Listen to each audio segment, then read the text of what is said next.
ലഹരി ഉപയോഗം അധ്യാപകരെ അറിയിച്ചതിനെ തുടർന്ന് സഹപാഠിക്ക് മർദ്ദനമേറ്റ സംഭവത്തിൽ റിപ്പോർട്ട് തേടിയിരിക്കുകയാണ് വിദ്യാഭ്യാസ വകുപ്പ്.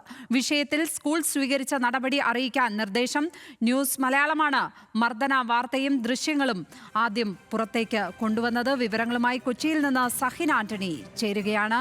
സഹിൻ, കഴിഞ്ഞ ദിവസം നമ്മൾ പുറത്തു കൊണ്ടുവന്ന വാർത്തയാണ് ഈ വിദ്യാർത്ഥികൾക്ക് അധ്യാപകരെ പ്രശ്നം അറിയിച്ചതിന്റെ പേരിൽ മർദ്ദനമേൽക്കുന്ന ഒരു സ്ഥിതി ഉണ്ടായിരിക്കുന്നത്. ആ ദൃശ്യങ്ങൾ സഹിതം നമ്മൾ വാർത്ത കൊടുത്തിരുന്നതാണ്. ഇപ്പോൾ വിദ്യാഭ്യാസ വകുപ്പിന്റെ ഭാഗത്ത് നിന്ന് ഒരു ഇടപെടൽ ഉണ്ടായിരിക്കുകയാണ്.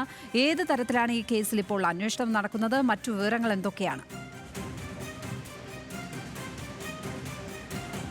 ലക്ഷ്മി സൂചിപ്പിച്ചതുപോലെ തന്നെ വിദ്യാർത്ഥികൾ ലഹരി ഉപയോഗിക്കുന്നതുമായി ബന്ധപ്പെട്ടുകൊണ്ട് ഒരു പരാതി സഹപാഠി തന്നെ അധ്യാപകരെ അറിയിക്കുകയായിരുന്നു. ഇതേ തുടർന്നാണ് സഹപാഠിയെ നടു റോട്ടിലിട്ട് ഇവർ ക്രൂരമായി മർദ്ദിച്ചത്.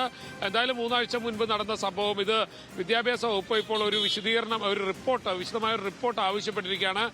ജില്ലാ വിദ്യാഭ്യാസ ഓഫീസറോടാണ് ഇത് സംബന്ധിച്ചുള്ള റിപ്പോർട്ട് എത്രയും പെട്ടെന്ന് നൽകാൻ ആവശ്യപ്പെട്ടിരിക്കുന്നത്. സ്കൂളും ജില്ലാ വിദ്യാഭ്യാസ വകുപ്പും ഇതിൽ എന്ത് നടപടിയാണ് സ്വീകരിച്ചിരിക്കുന്നതെന്നാണ് വിദ്യാഭ്യാസ വകുപ്പ് ചോദിച്ചിരിക്കുന്നതും.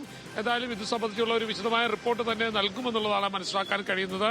മാത്രമല്ല, ലക്ഷ്മി നേരത്തെ സൂചിപ്പിച്ചതുപോലെ തന്നെ നമ്മളായിരുന്നു ഇത് സംബന്ധിച്ചുള്ള ഒരു വാർത്ത പുറത്തുവിട്ടതും ഒപ്പം തന്നെ ഇതിന്റെ കാരണങ്ങൾ സഹിതം പുറത്തുവിട്ടതും. അതിലിപ്പോൾ ഒരു നടപടിയിലേക്ക് കാര്യങ്ങൾ നീങ്ങുന്നു എന്നുള്ളതാണ് മനസ്സിലാക്കാൻ കഴിയുന്നത്. ലക്ഷ്മി, കുട്ടികളിലെ ലഹരി ഉപയോഗവുമായി ബന്ധപ്പെട്ട് തുടർച്ചയായി ന്യൂസ് മലയാളം റിപ്പോർട്ടുകൾ പുറത്തുവിടുന്നുണ്ടായിരുന്നു.